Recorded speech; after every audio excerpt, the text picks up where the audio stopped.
Yeah, but anyhow, it started off about $5,500 a k for material and $2,000 a k to put it up. And if you get in country that's not very easy to get on with, like a bit of timber and a bit of sandhill country, it can cost you another couple of $1,000s a k just to grade it and clear it. But you get on better country, that can come down to about $500. So that varies a bit on your costs. But you pretty much, when we started, you were sort of looking at about $10,000 a k. And I haven't been going to work it out now because the steel's gone up a bit, and it's probably up around $12,000, I'd say. I'll have a guess. I don't know. But when we did the bulk of it, it was about $10,000 with clearing and grading. You're doing all that yourself, Rick? The fence we're contracting. We're clearing, grading, and putting the strainers in. Yep. Putting the strainer, driving them. But no, the fence, Marty Smith from Deneliquin was doing that for 2,000 plus GST. Yeah, so, and you'll notice as you drive along, there isn't any inline strainers. And in Queensland, when we went up in Queensland and had a look before we started, some people were using inline strainers to strain their barb, and I just couldn't see the point of it, so we didn't put any in. So we've got some strains 16, 17 k's long, and there's really no point. I just can't see any point. It's just a lot more work and just a lot more work for no gain to put inline strainers in. It's more like a map, it's quite different to a multi-wire fence, yeah. And probably not as much, we're finding the strainers are not under as much pressure as a 10-wire fence, don't ask me why. But you need a lot more steel to keep 10 wires straight to stop a 10-wire strainer from moving than what you do these. Yeah, so maintenance, we first of all grade. I don't call it a grade, I call it a skim. Ross has opted to spray wide and not grade, and the jury's still out on that. But we just grade, and right on the fence you don't actually put the toe of the blade, you call that, I suppose, a heel out here. So he sprays wide, just what? He's got a wide sprayer, and you can see the width he sprayed.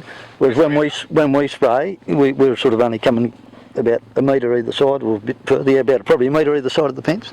Just Roundup? All sorts of wonderful concoctions. Roundup's not ideal. Hey? Roundup's not much use, yeah. No? No. So you spray with something with some residual? So you need something that will stop. Yeah, stop. Yeah, what do you call that? Is that a residual that'll stop stuff growing all the time? Yeah. So once you put it on, that it doesn't grow. Oh, more than that. Paddy melon's the worst on the sandhill country. The worst problem, because once it spreads, it creeps up the fence and it does all sorts of wonderful things. And then and if it does dry and you get a bit of wind, you end up with a bloody sand built up on it. So you can ill afford to have paddy melon. You'll ill afford to have anything under there. So why get rid of the weed? Wouldn't the weed, other than rust the fence, wouldn't it protect your fence a bit more? Well, it's just sand build up. Yeah. Yeah. Sand, a lot easier.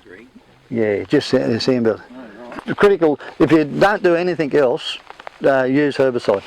Like, even if you don't grade or you don't blow it or don't do anything else, you've got to use herbicide. Because once they grow. What time do you spray, Rick? Have you got any set time? Yeah, because I haven't got an air-conditioned cab on the tractor. Yeah, it's in April. Right. Like as soon as it cools down after the summer. Yeah. So you're not sort of targeting a growth phase like after rain or anything like that. Because it's whatever you call it, because it kills everything and it stays dead.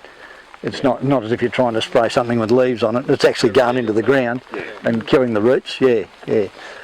How long? How often, mate? Every 12 months. Every 12 months. Yeah. But I did have to, this year because it was it rained there, we got a few storms through the summer and did go around to spot spray paddy melons.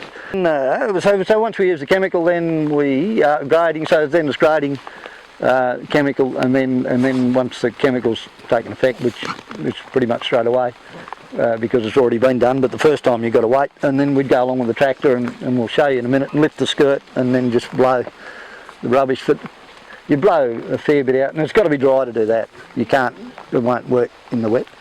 Like it'd be no good doing it now. Like it needs to be reasonably dry. So and then we just poke along and do that. But that's, yeah, so it's every 12 months. People say the maintenance is a big issue on these fences.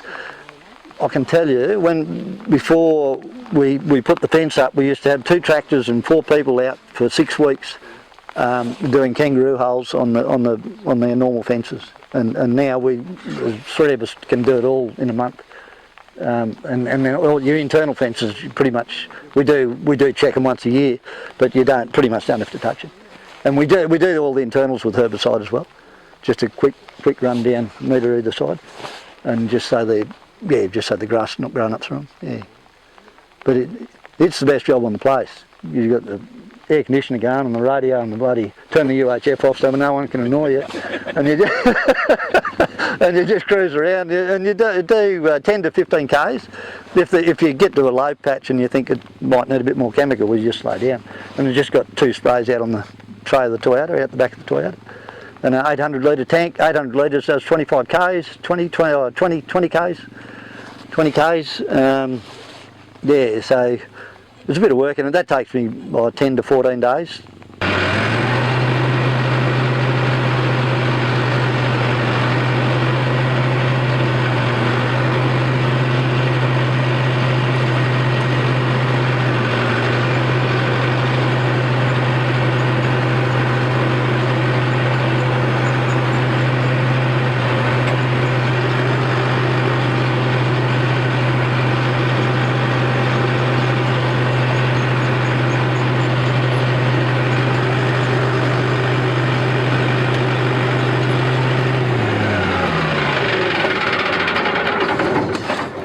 But that you sort of, I'm just going along first gear there, but you sort of get along, do about 4 or 5 k's an hour with that. Yeah. So that's time consuming, and plus you really need an air conditioning cab, like Greg's got, because if you get the wind in the wrong direction, you just about got to pull up. Yeah. Rick, that blade, is that your invention? Yeah, it was, and young Gertie, I can't think of his name, the young bloke was home, he put it on there, yeah. But it's just a spring off the back door of a truck. And we've got a spare one tied to the front there because we have broken one, the eye come off it. But we started off without that flapper bit on the end there, that bit, but it just wasn't going in far enough, yeah. But now, as you can see, even the wet there, I noticed it was blowing a bit of stuff, and I wasn't full revs. You need air protection because you've got to be around 2,000 revs to do it properly. Yeah. And you really need a tractor like Greg's on mine. His tractor off with a really low gear, because if you get in a spot that's sandy, you want to be just crawling. Whereas that's as slow as that goes, and it's not an expensive tractor, of course. But if you really want a tractor, that's sort of probably, I don't know, 1 kilometre an hour or something if you need it, yeah, with a really low gear. Yeah. Like that front wheel, you just keep right on the edge of the skirt, and it doesn't. Just don't look back. And you don't have to look back too much. Really, another thing would a camera on the back would be good. Yeah, that'd be ideal. Yeah. It's up all the time, yeah. Would make it a lot easier. Yeah. But it doesn't. No, and especially once you get it good like this, well, it doesn't take much to keep it good. Yeah. But you don't want to, I have had a situation where we let it go too far with grass and it got away on us there on the house block, and it takes a lot to get it back. Yeah. Don't want to let it get away. Yeah. The low spots will grade up. Yeah. And then as we continue to skim, because we're not cutting on the fence, but the heel of the blade's actually cutting a bit, so that's making a natural hollow there. And then we do 2 blades each side. So that's the most expensive part, is the grading. This is cheap, and the chemical's not dear. The grading's the dearest part of what we do. And I should have had it worked out how much a kilometre it costs, but it's about, it costs about 30 or 40 grand, $30,000 for say 300 k's. What's that? $100 a k, isn't it? Yeah, and most of that's grading. 60 or 70 of that would be grading. Yeah. So that's why Ross is spraying wide, because he said he can do it cheaper. with the chemical, but I'd prefer to use less chemical and grade it. Yeah. But he might be right. We'll see who's right then. What about your water courses? Like, yeah. I only got one on edge boundary, and we lifted the skirt up. We had a hell of a fair bit of trouble, but you really want to go up to Queensland, Rick, and see what they've done up there, because they've got some bloody massive creeks and they've done some bloody marvellous things there with it. But the one we've got coming out of edge there, it's, you know, it only runs about that deep and probably as wide as the tractor. And we've widened it out more now. We've made it wider. But yeah, we just lifted the skirt, because the skirt's going out the way the water's coming, which is probably the wrong. Yeah. So we lifted the skirt up and then just put mesh on the other side, just tied mesh along the other side. Yeah. So that now, and the last couple of rains we had, it's worked well. Yeah. We don't grade. You do have to spend a lot of time with the loader on the preparation of the fence, because it's just critical. But you've got to be really careful what you grade, because it'll turn into it'll wash. It'll wash, yeah. And even going down the fence line, we've actually got to put banks on the fence. Yeah, Ed's done a bit of that for us. Yeah, on some of our country, yeah. Put little banks just so it just doesn't keep running down straight down. Yeah. The country down at Ivanhoe, you talk about different country, and the country down at Ivanhoe is dead cheap. Like we just spray that. We don't grade it, don't blow it, don't do anything. Just spray it because there isn't. It's all like this. It's all, I don't know, you know what the Ivanhoe country's like. There's no sandhills in it. Yeah. Yeah, and you don't. It's dead easy, cheap to maintain fences down there. But it's not as good a country though. This is miles better country up here. That you've got to go and tap on particularly on ridges like that. You have to tap, you know, after a summer and a bit of wind, you've got to go along and tap it down a bit. But the kids have got a bloody set up on the back of the Toyota, a frame that you sit on, and then the bloody petrol donga all sits there, and they don't have to even stand up. They just drive along. They're not like the old days, Bill. Can you see you're going to get to a point where you're going to have to replace that footer? I'm not buying green bananas anymore, Jeremy. But I don't think I'll see it.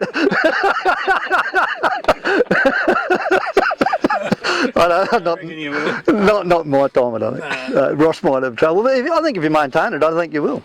Seriously, I think if you do what we're doing, you won't. What do you reckon, Greg? I won't be. Yeah. Oh, no, it's a credit to Rick what he's done on these fences there. That's sitting out good, and it's going to last, I think. Yeah, I think it's going to last. I think keeping on top of the ground, the point you made earlier, Rick, is like if it was buried, especially in the sandy country, that's where it's going to rust. It's got to go. How good a coating, long life, whatever, different soils, different salts, it will. But sitting it on top, you sort of if you're doing that on an annual basis, you're sort of alleviating that fairly well, aren't you?